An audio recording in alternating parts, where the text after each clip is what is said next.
Mr. President, with respect, I think it's disrespectful for you to come into the Oval Office and try to litigate this in front of the American media. You're gambling with the lives of millions of people. You're gambling with World War III.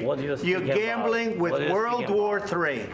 And what you're doing is very disrespectful. Words at the White House between President Trump, Vice President Vance, and Ukrainian President Zelensky blowing up talks to end the Russian war in Ukraine and ending with no contract for U.S. to mine key minerals in the country.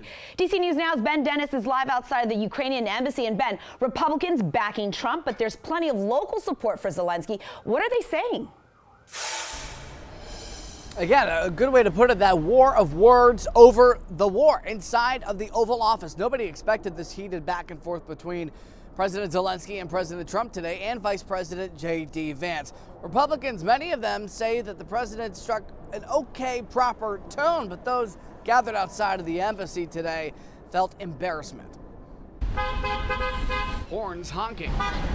Signs with words of support outside the Ukrainian embassy in Georgetown today. We're anti-dictators. Ukrainian President Zelensky had just left the White House after sparring with President Trump and Vice President Vance. You're not in a good position. You don't have the cards right now. You're not winning. You're not winning this. You have a damn good chance of coming out okay because of us. Mr. President, we are staying in our country, staying strong. I think it's disrespectful for you to come into the Oval Office and try to litigate this in front of the American media. Back at the embassy, I think President Trump and Vance, Vice President Vance, are unrespectful with a person that deserves all the respect of the world. Amid the back and forth, Sophia LaFontaine continues to feel heartbroken over Russia's invasion. What happened to them? It should not be. Ukraine is a wonderful country, and we need to support them. Republicans like Senator Lindsey Graham are proud of Trump's comments. We want to be helpful.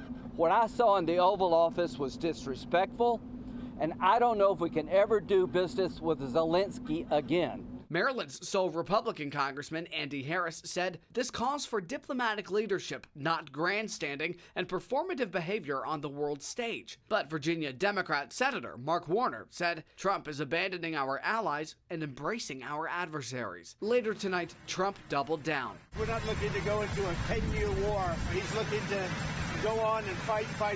We're looking to end in death. President Trump, again, in his own words, hoping for a ceasefire deal to be struck. Now, President Zelensky in Ukraine, he's worried about Russian President Vladimir Putin putting up his side of the bargain after previous deals have not been honored. In Northwest D.C. and Georgetown, Ben Dennis, DC News Now.